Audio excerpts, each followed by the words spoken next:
guys, welcome back to my channel. This feels so weird. I literally just recorded a video. I literally just did this, guys. It's a repeat. Anyways, this podfic today is The Right-Hand Man. This is chapter 2. I am still sitting in my living room. Do not judge me, please, and thank you. Hold on, I'm moving around. So, chapter 2. Yeah, I don't think this is as long as the first one. So, you guys won't have to sit down for 30 minutes and listen to my annoying voice tell you this story. No one call me out for being mean, please. I'm being mean to myself. It's okay. It is officially August. How are we feeling? School starts soon. I'm gonna make a back to school video, trust. Eventually. Anyways, guys, yeah. I'm going to start reading now. I'm gonna shut the fuck up. Anyways. So here is chapter 2. Ow!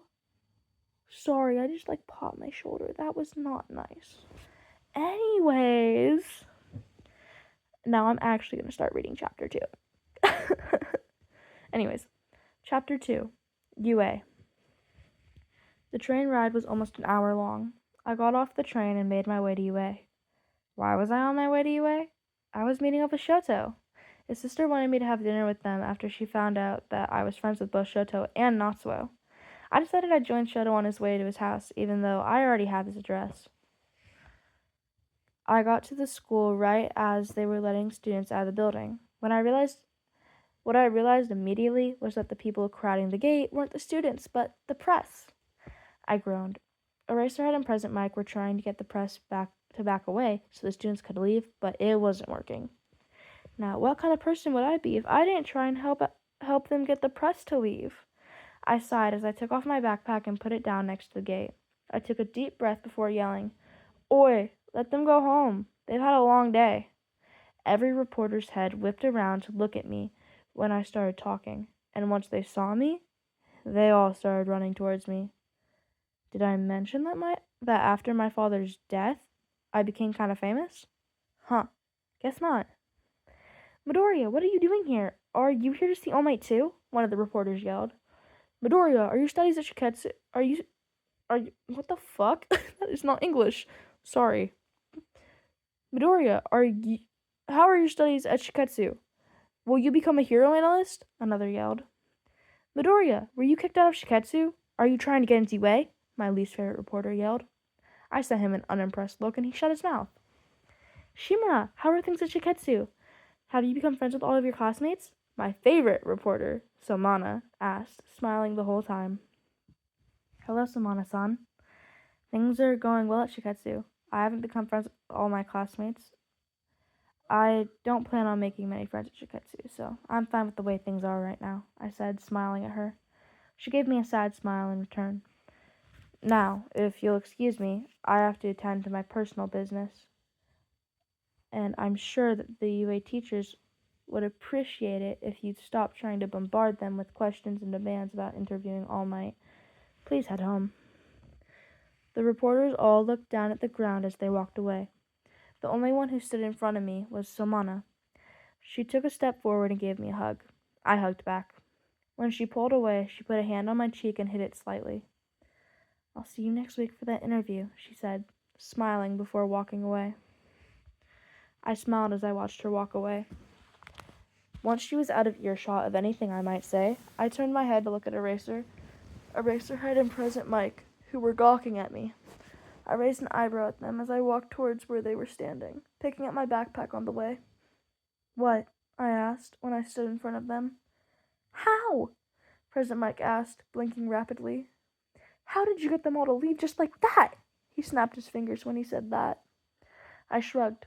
"They're scared of me," I said simply. I elaborated when their eyes just widened.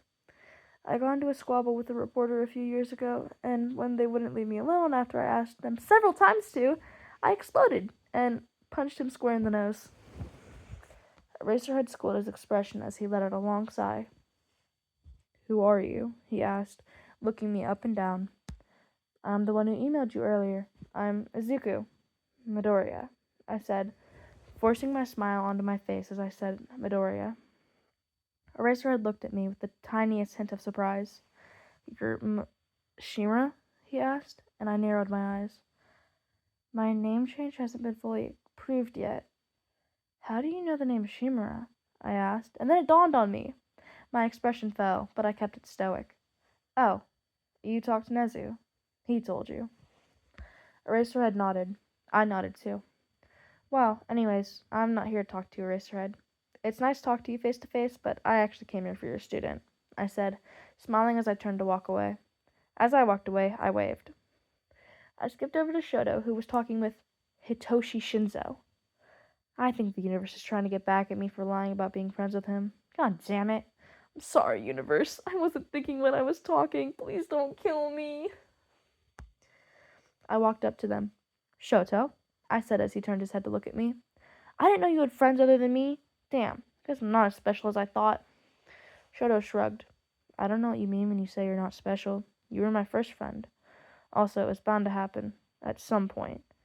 Do you think I'd be able to go the whole year without at least making one friend? Even Bakugo already has a friend group, and he's the most hot-headed person in our class," Shoto said, looking at me with his normal stoic expression. I was gawking. "Bakugo? Bakugo Katsuki. Katsuki Bakugo? Kachan?" I questioned, blinking rapidly. Then I turned my head left and right before I caught sight of Kachan. "Kachan!" I yelled, and he whipped his head around to look at me, his eyes widening a fraction when he saw me. "You have friends? Since when?" Kachan narrowed his eyes at that and growled. "Of course I have friends. What, you think people don't like me or something? I'm not you, Izuku," he yelled, rolling his eyes. "Hey, it's not that people don't like me. People are scared of how much potential I have and how possible it is for me to reach my dream. Get it straight, Kachan," I yelled back before turning to look at Shinzo and Shoto. Again. "Sorry." They were silent for a minute. "So," Shinzo said, breaking the silence, "you know Bakugo." He said it as a statement, not a question. I gave him a sad smile. "Yeah, he's my childhood best friend. We stopped getting along when we were 4, but we mended things between us when we turned 13. Honestly, he treats me better than he used to," I said, chuckling darkly. "Anyways, you're Shinzo, yeah? You got first place in the sports festival." "Yeah, I am," he said, blinking in surprise. "Are you gonna go underground? If so, who are you planning to do your internship with?" I asked, tilting my head in curiosity. I'm gonna ask Eraserhead to take me on as an intern. And yeah, I'm thinking of going underground," he said, looking at me with a calculating gaze. I just smiled brightly. No one has ever been able to read me correctly since my mother died when I was 4. "That's so cool," I said, letting my current emotion of joy show rather than letting it mix with my true emotions buried deep inside of me. "I'm interning with him too. I plan to go underground because I don't have a quirk, so it would be easier for me to go underground rather than Limelight." "You don't have a quirk?" Again, another statement. What is up with this guy imposing his questions as statements? Shit. I already established he had trauma based on his quirk. Why am I surprised about this? He's probably scared shitless of the fact that he can use his quirk without being called a villain now. "Yeah, I'm biologically quirkless. I'm also a hero student at Shiketsu," I said, smiling wide and bright. "They don't actually want me as a student. They only took me in as a student because UA rejected me. They're ready to expel me at the most minor inconvenience. Hell, I bumped into an upperclassman the other day and I got detention for touching him. Like, what the hell is that?" "Damn," Shinzo said, frowning. "I didn't know Shiketsu was that bad. I thought it was a good school like UA, but from what you've said, it sounds like hell."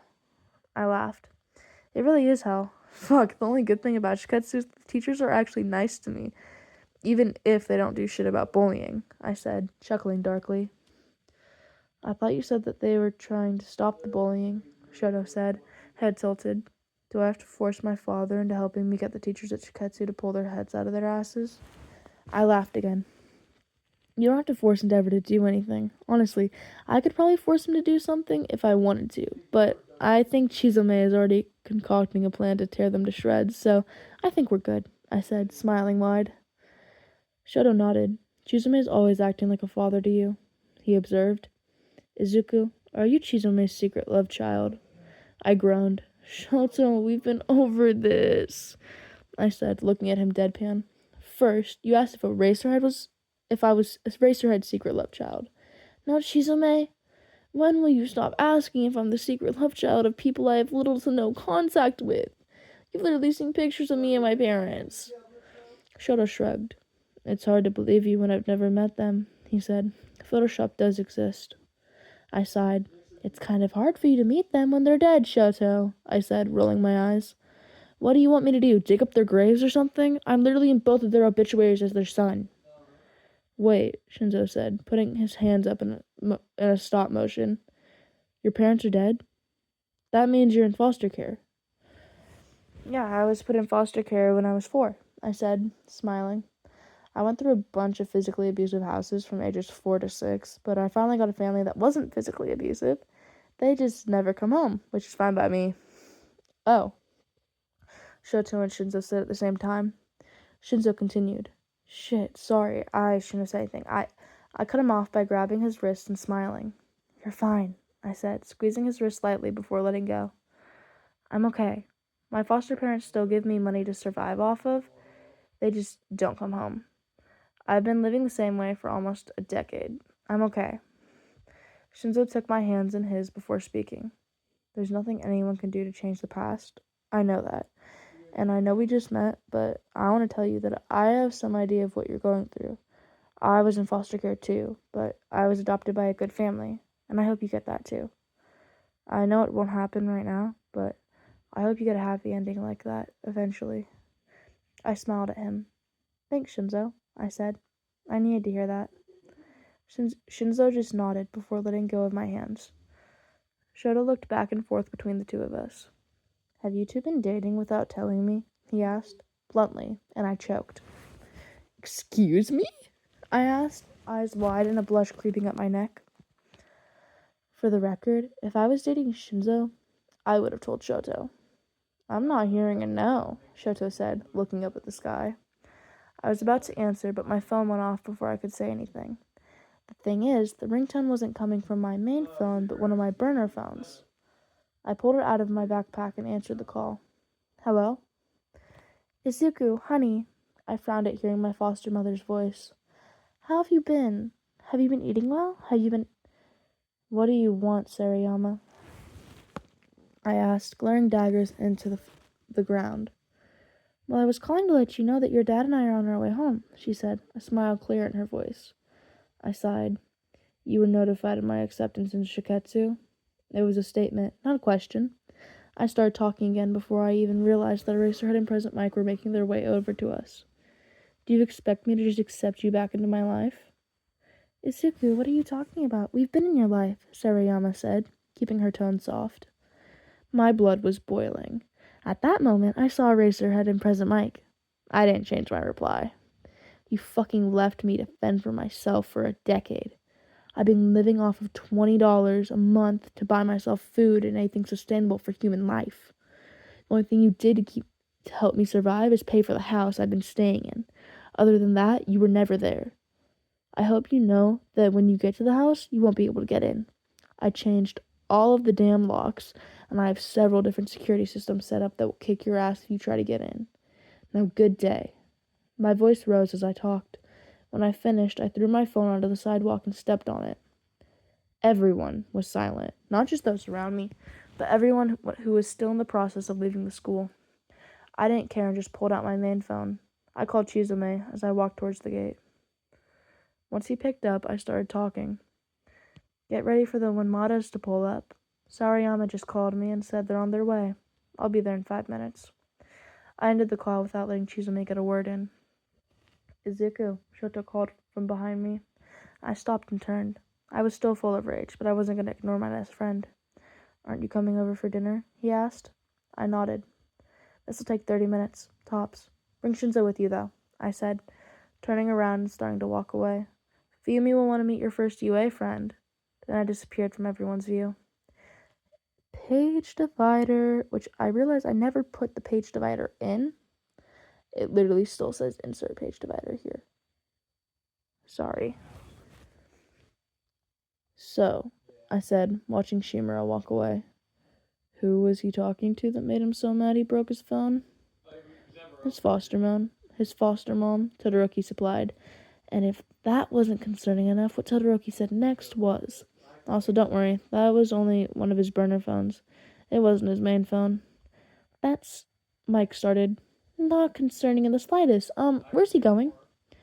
He's going to his house to make sure Chizame doesn't kill his foster parents, Todoroki supplied. Before I could ask who Chizame was, he explained. Chizume's his mentor. He also acts like a parent to Izuku. Izuku keeps denying it, though. Once he even said, Chizume acts more like an older brother who keeps his younger siblings safe. Who needs his younger siblings' help. If he has a mentor, then why did he ask me to take him on for an internship? I asked, because I assumed his mentor was a pro hero. Chizume isn't a pro hero, and Izuku needs to do his internship with a pro hero, not his boss, Todoroki said. Plus, Chizume doesn't have enough time for that. Time to intern, or what? Mike asked, as I thought through who this Chizume guy might be. I'll probably have to ask Tsukauchi to help me figure it out later. Oh, no, he would have all the time in the world to intern Izuku, but he doesn't have enough time to get a pro hero license, Todoroki said, shrugging. And he has no intention on trying to get one since he has a quirk that people call villainous, which Izuku and I find stupid because no quirk is villainous. That makes more sense. Okay, now it's time to ask. How about we head to his house to make sure his fosters don't get murdered by this Chizume, yeah? Todoroki nodded solemnly. That's a good idea. Izuku might have a bit of trouble holding Chizume back, he said, looking at me and Mike resolutely. Come on, listeners, we can take my car, Mike said, smiling wide. Him saying his car made it sound like I have my own car. We have one car between the two of us, but Todoroki doesn't need to know we're married. He'll probably find out eventually. Todoroki told Mike the address of Shimura's house when we got into the car. Mike didn't waste a second, starting the car and pulling out of his parking spot as soon as possible. Okay, so this chapter was actually, really short. Also, I think I started writing the second chapter. I don't know. Or third chapter, whatever. I think. I don't remember. But, yeah. I will finish this eventually. Yeah.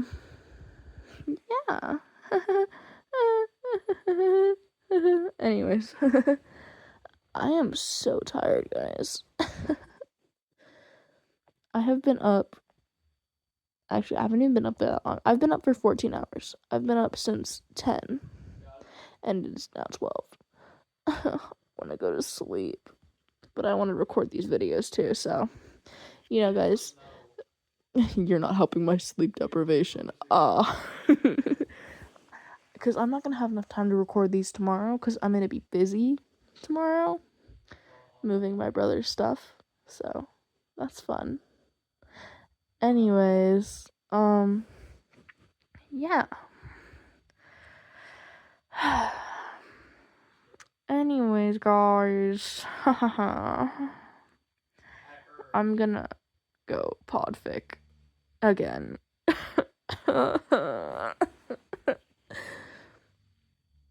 I do genuinely love podficking, but it's late and I kind of want to go to sleep.